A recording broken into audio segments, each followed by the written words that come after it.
This is Boxing Tickets NI in association with SB Sports. We're here at the National Stadium. I guess, James, the last time we spoke, we're a couple of days out from obviously your fight with Tony McGivern. You've obviously had a fight in America since.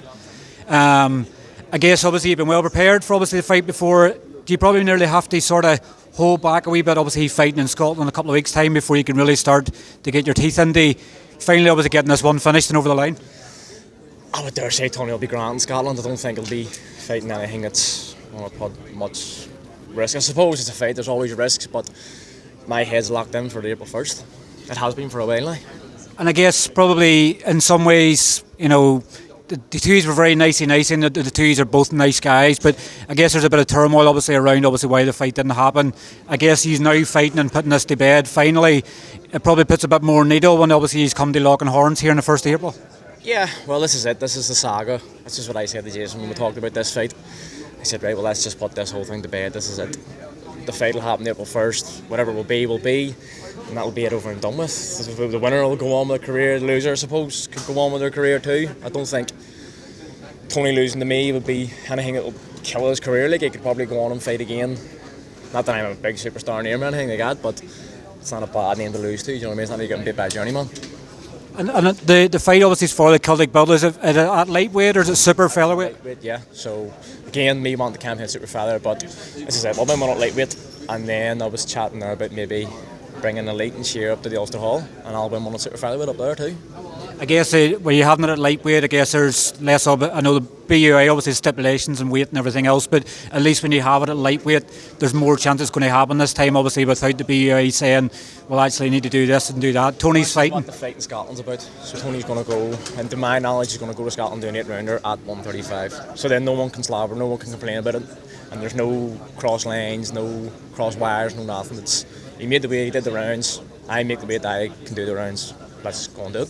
When obviously you finished off your amateur career, did you ever think you were going to be fighting in the National Stadium here again? You some amazing memories down here, I'm sure. Yeah, we just chatted about there, winning the Irish Elites. I fought a dub in Dublin. Fought George Bates here to win the Irish Seniors. So strange being here in the ring, not being in the room, but nothing new. Very familiar of being here again. I know every corner of this building. I spent loads of time down here when I was on the national team. Again, like Jason said, there, running about the place. When there was fights on, we were in training. You come in to watch kids fighting, so nothing new to me. And obviously Irish boxing over the last years obviously had quite a lot of domestic fights. We obviously had another one in Belfast last week. What is it obviously about domestic dust-ups? It just seems to be everybody knows what they expect. It's going to be good, honest fights. So everybody's going to expect that obviously you and Tony's going to put on another show based on obviously the activity of Irish boxing over the last 18 months. A lot of good fighters in this country, isn't there?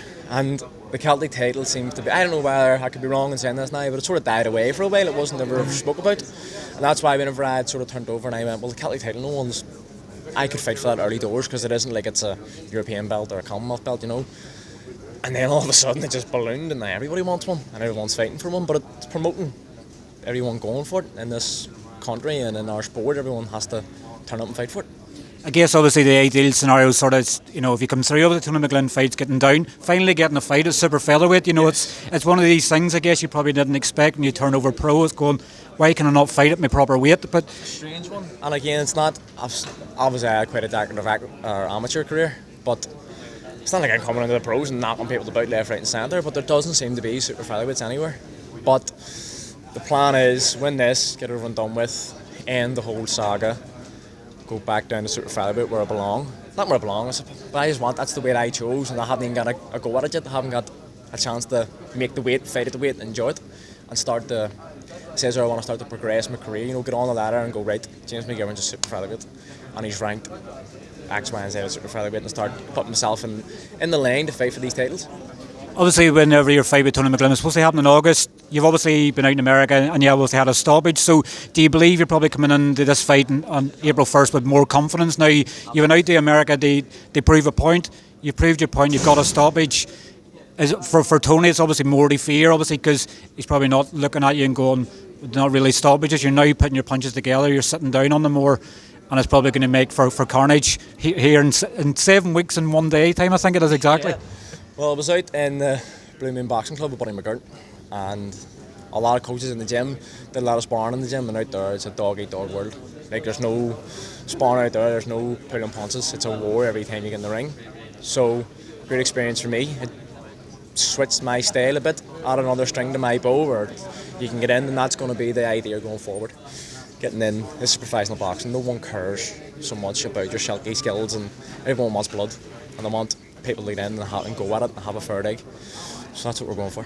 Well, listen, thanks very much for your time. Obviously, enjoy your trip back up to Belfast. I'm sure we'll have a couple of hours behind you, but I'm sure we'll catch up with you very soon. And great to see you obviously back down in Dublin again. And I say all the very best man's going to win on April 1st, and it's a springboard for whoever wins. You know, I guess whoever loses obviously can still come again, but it's going to be a very interesting and very entertaining fight. Yeah, this will be one of the good fights, one of the great fights on this card. Probably it could potentially be the best fight in the card. I would say, as you say, whoever wins, it's a jump up the ladder. Whoever loses, you have to go back and rebuild again. But full steam ahead from now to then. Thanks very much for your time, James. Take care.